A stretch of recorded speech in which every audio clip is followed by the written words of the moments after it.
this is a wonderful studio set in this Fast Line Racing. Yeah. It's absolutely great garage, isn't it? Well, there's no... Yeah, you can't really say much about it, really, can you? Wouldn't you like this in your shed? Oh, wouldn't you ever? Hey, have you seen some of the bikes around here as well? No, I haven't been looking. Haven't been looking? No, I haven't been looking. Now, talking about racing, we had a little bit of a day out, didn't we? MCRC. Yeah, the Motorcycle Racing Club of WA. We sort of went behind the scenes to try and see what happens on a race day.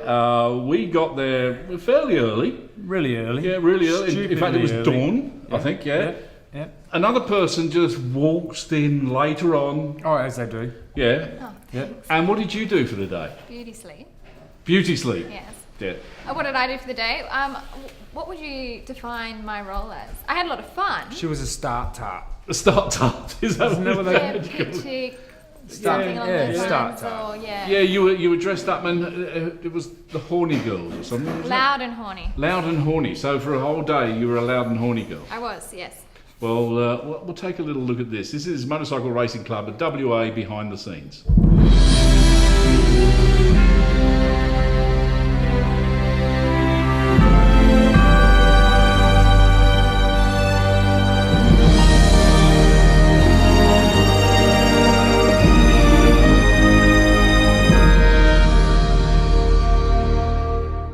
Well, Keith, it's 6:30 in the morning. What have you got me at the racetrack for? Well, what we thought we'd do, we thought we might take a look behind the scenes of what goes on at a successful race meeting. This is a superbike meeting here today.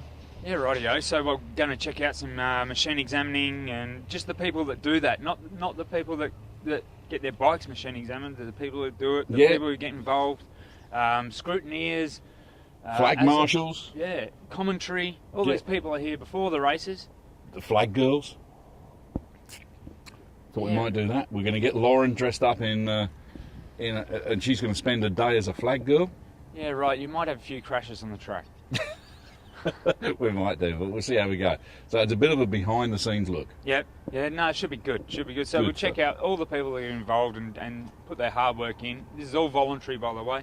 So they're not getting paid for it. Let's go check them out.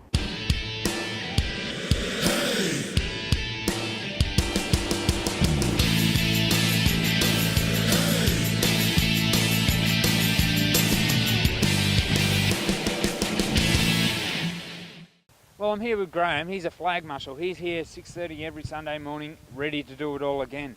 You've worked your way up from a flag marshal, so you do start off at the bottom and can work your way up. It is voluntary, of course. So, what made you come out here and start flag marshalling? Well, I used to do flag marshalling for the motorbikes back in England about 30 years ago, and I emigrated out here, sort of lost touch with the motorcycling racing scene. But after riding for so many years, and I sort of missed it a bit, I decided I'd have another go. I came down here to Wanneroo, and I've been here about 5-6 years now. Yeah, right. And you're enjoying it. So you're no longer a flag marshal. You've actually worked your way up, and now you what do you do? Well, I used to be a flag marshal 2-3 years, and then I took the position on the race control observer, sit up in the tower at the top of the circuit. It gives a good view of what 90% of the circuit, and keep race control informed of what's happening in areas that they can't see, or they may be looking in one direction and I can help them look in another. All right. So roughly, how many flag marshals come out here and volunteer their time? It can be between 15 and 30, depends on the day. Sometimes it's raining, it's not quite as attractive, but some of us are here every day.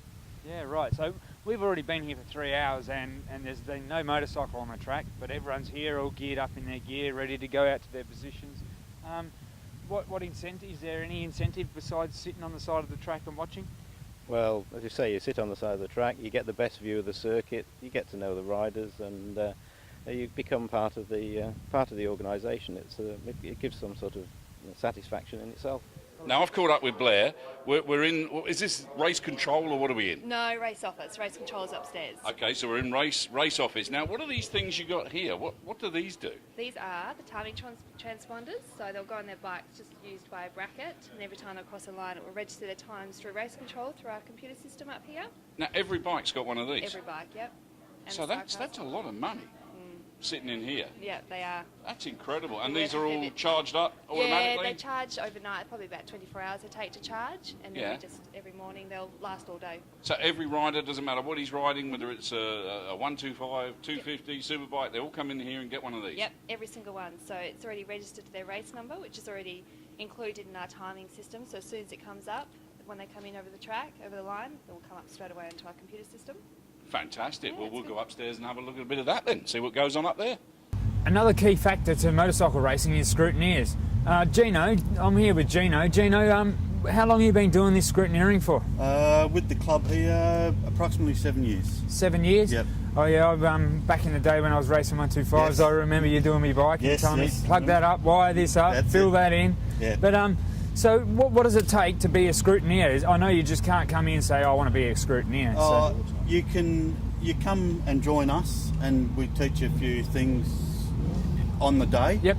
Then you must register and do a course. Rightio. Once you've done the course, it's just a matter of experience. And this is a free course given out by Motorcycling Australia. Yes, it's all donated by Motorcycling Australia to get people into the sport, Yep. which is a big thing, I think, is to get people into the sport. Definitely.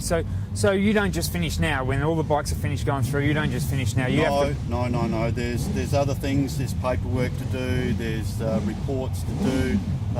If there is an accident out on the track, there's bikes to inspect. Yes. To make sure that if they're repairable, to go back out on the track, and so on and so on. Yeah. Right.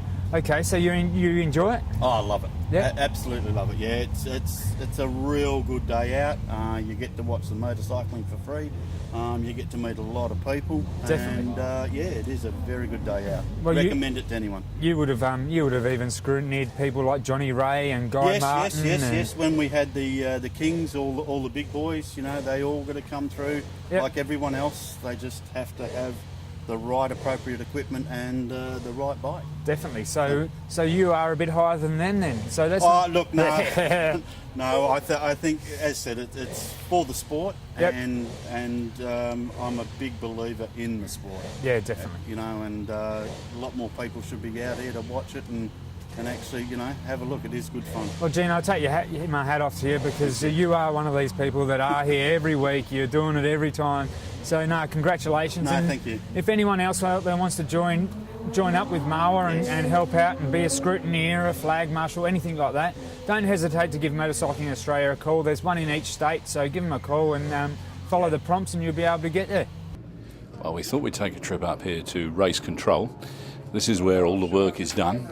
All these people standing behind the desk. We've got screens up here giving you the lap times. There's a practice just about to happen for the superbikes. I don't know whether Pete can have a word with us at all. Pete, you're all right? He's just going to run off for a second. It's a hub of activity up here. They really are. They're all going. We've got a brand new. They've just fitted a brand new screen here, so they can now watch the whole track on monitors, so they know if there's an incident anywhere, they can go to that incident straight away. As I say, the superbikes are just about to come out. We'll let them get sorted out and we'll have a quick chat with Pete, who's the race controller. He's there, is he? How you doing, mate? How you going, Pete? Now, this is where it all happens up here. Yeah, very much so. This is the nerve centre, if you like, of our race meeting, and we try very hard to have as little to do with running the race meeting as we can, simply because we want the riders to actually do everything for us, and we just help them on their way, basically. So, race control, what do you actually do? Okay. Essentially, we're the guys that let people on the track, get them off the track, and then when an incident happens, we're the ones that look after the crash riders. So we control the movements of the vehicles that go to the incidents. We control the marshals that go to the actual signal the flags. We control the medical teams which actually go out and respond to incidents as well. So our three areas are marshals on flags, marshals on the track, and the medical team. And you're in contact with them through radios and... Two radios. So one side is my race control, which basically is the people who we've got sitting here. This is Louise, who's on our race control communications, which basically is everything that is pit lane and race related. Anita's doing our manual timing, which is a backup system to our electronic timing. And Mitch at the end there, he's doing our marshal's loop, so he controls the flags that are out on the circuit when a race is happening. Fantastic. So, and in one ear, which is going off at the moment, one ear I've got race control, which is, as I said, the management of pit lane. The other ear I've got marshals, so I've got an idea of what's going on both channels at all times. So when you get in your car and drive home, you're quite happy that you've got nothing going on in your ears. Very much so. When nothing's going on, it's great. But when an incident happens, you'll have information coming in on one channel, information coming in on the other channel, and you've just got to prioritise in your own head, and then, of course, make the decisions on what you actually want to happen out there. Fantastic. Well, look, we'll let you get on. Good luck. Have a good meeting. No worries. Thank you very Thanks, much. Well, we've now moved into timing. Now, this is, earlier on we showed you those little transponders downstairs. Now, obviously, this is where they come into play, because I'm going to jump in with Raymond here. How you doing, Raymond? Oh, I'm good. Yourself? Good. Now, tell us about these transponders and what you're actually doing up in this area. Up here, we're doing the timing of the actual qualifying session. There's a loop that's embedded in the track, and that captures the data of each transponder as it crosses the line. Goes up to a box that we've got here called a decoder, and that's connected to the computer, which turns it into information that we can read, which is displayed on the screens. So it gives you your fastest laps and the position, the fastest lap, what class they're in, and things like that. So without this bit of electronics, it would be a nightmare. You'd have about 40 people up here watching the track, would you? In going back 20 years before we started doing it electronically, we would have probably about 8 to 10 people timing manually. So a lot of those would be scoring. Oh, God. We had basic computers back then, so it was someone always pressing a button and then inputting that number in. So sometimes it could be an hour up to after an event before we had the final results collated. Oh, crikey. So computers have really helped, and they've really sort of, made it a lot easier for you in some ways. Certainly the transponders have simplified and made it automatic to a degree that we're just basically here monitoring what's happening, making sure that all the transponders are working and they're correctly assigned to the correct rider. Fantastic. Well, look, we'll let you get on because there's obviously a lot of work going on here. Well, some people are working. Okay, we'll leave you to it. Thanks a lot. Cheers. We'll be back after the break with a further look behind the scenes of the Motorcycle Racing Club of WA.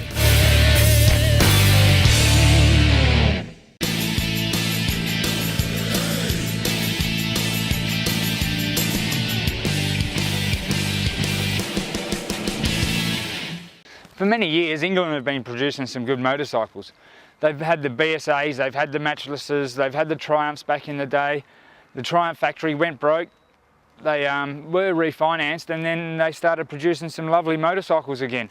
Here I've got a Triumph Speed Triple, 1050, so that's 1050cc of short wheelbase, short steering head angle machine, which really means that it stands up on both ends. It is a nice bike to ride. You can cruise around on it and be very comfortable. I went for a good ride to Country Town the other day, and I was not uncomfortable the whole way.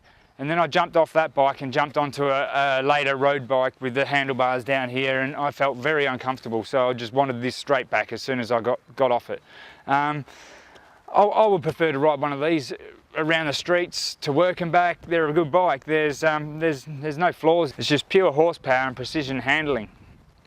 It has very good features. It does come with ABS if you want it, but I'm finding without ABS a lot more suits my riding style due to you can back it into a corner, whereas some people do like the ABS because they can just slow down comfortably. But with no traction control and no ABS, it's just an animal.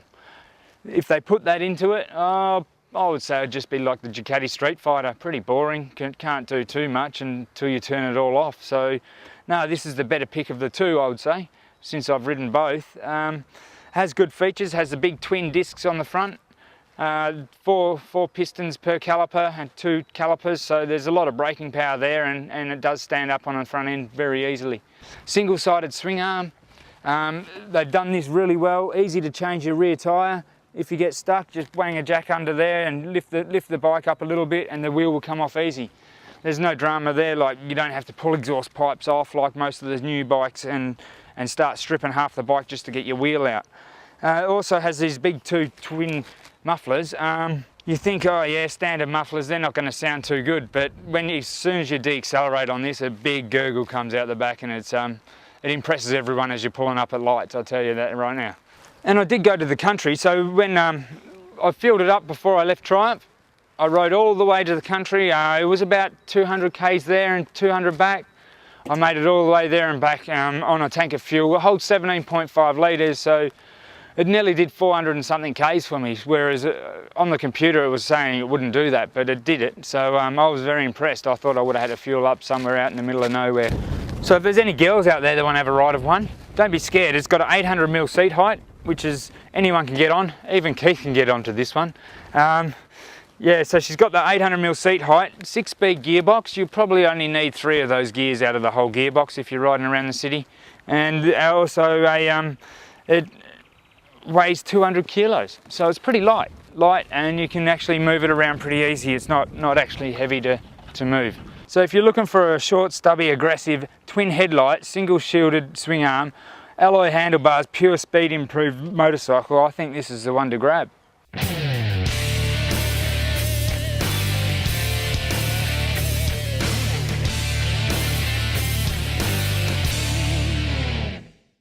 And now we head back to the Motorcycle Racing Club of WA and our final look behind the scenes.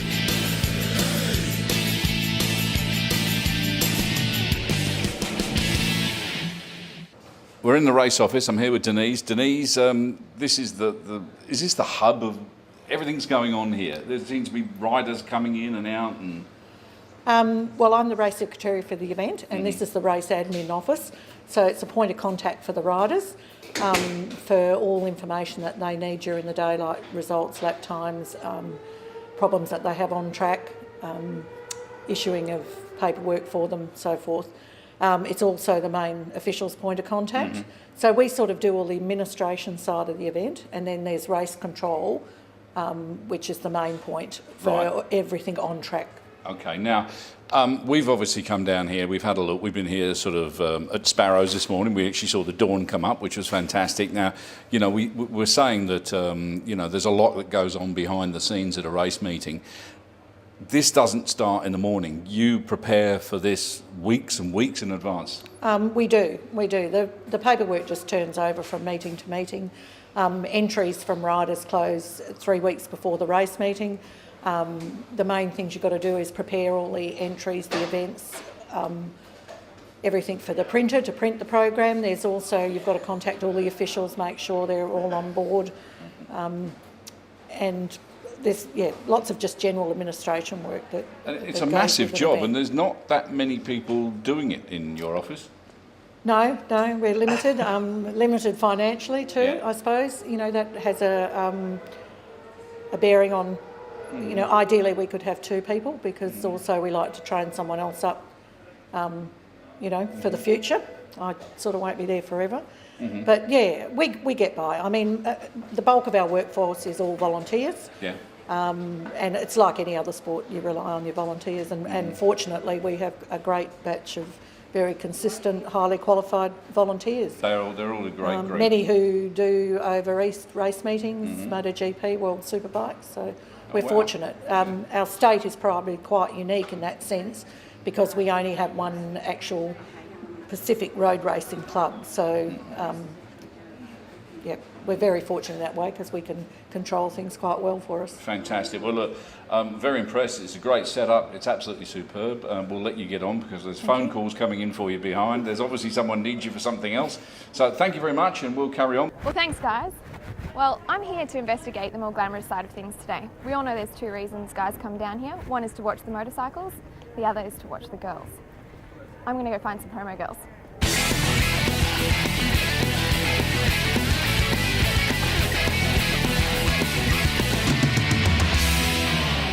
I'm here with Patrick. Patrick owns L&H Media and Events, and he actually is running a promotion tent here today. So what are you actually promoting?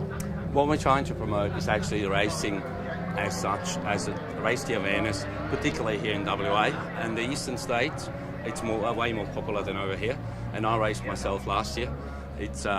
We would love to have more spectators, and hopefully with the promotion, not just more spectators, but some young riders on the team as well. So that's your aim here today, is to raise the awareness and hopefully get more people interested in coming down here to watch the events? That's right. What we're trying to do, particularly with photos and everything else, we put it on our website, and Loud and Horny is basically, as you can see, it's an events and party portal, and there's a lot of young people on it, which we try to get their attention and their awareness of racing to get them here and actually watch the races.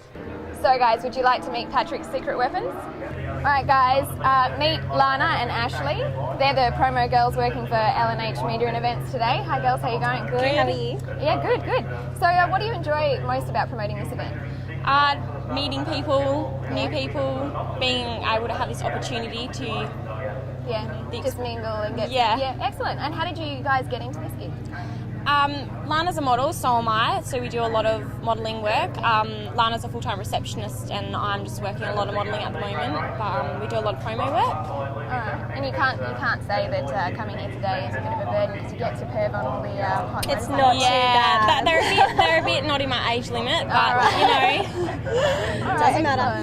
Yeah. So I hear you guys are actually getting to go down on the grid a bit later. We are. Are you looking forward to that? We're so excited.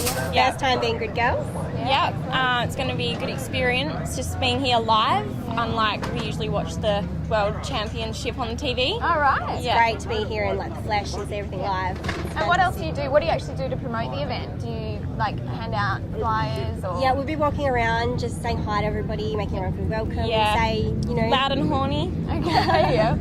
Excellent. Yeah, handing out a few flyers. So. All right. Well, it all actually looks like a lot of fun, and I'm thinking I might actually want to join you. So do you guys have anything for me? Yeah, we have spare shirts if you want to join. Excellent. And can I come down onto the grid a bit later? You're going to need some enclosed shoes. Oh, all right. Yeah. Well, you think we've got something for me? Yeah. Excellent. Sounds like fun.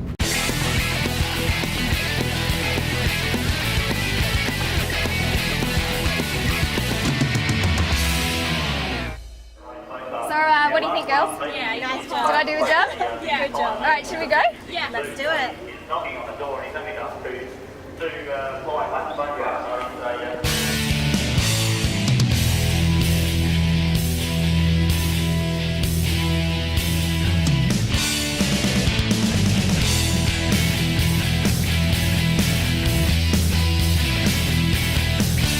We're loud and horny.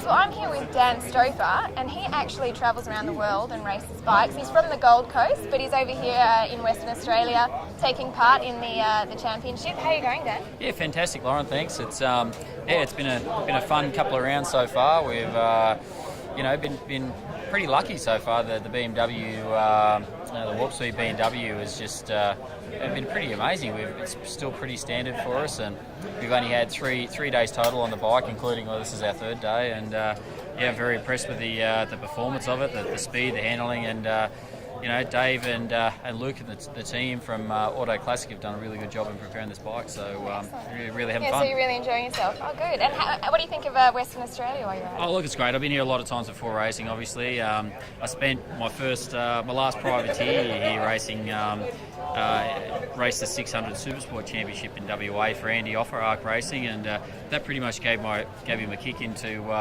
factory racing. I've been factory ever since, and I know the track pretty well. I know the Cottesloe Tavern pretty well, and it's been a lot of fun to come back. Sort of a bit of a back to roots trip, really, for me. Yeah. Oh, excellent. Yeah. So, Dan, the bigger question is, what do you think of our promo girls? Oh, look, fantastic talent here, like the Super Sport and the Super Bike and the London Brunette. It's fantastic, and it's why I come over here, really, not for the bike. So I just lucked out with getting a good bike and able to keep on riding.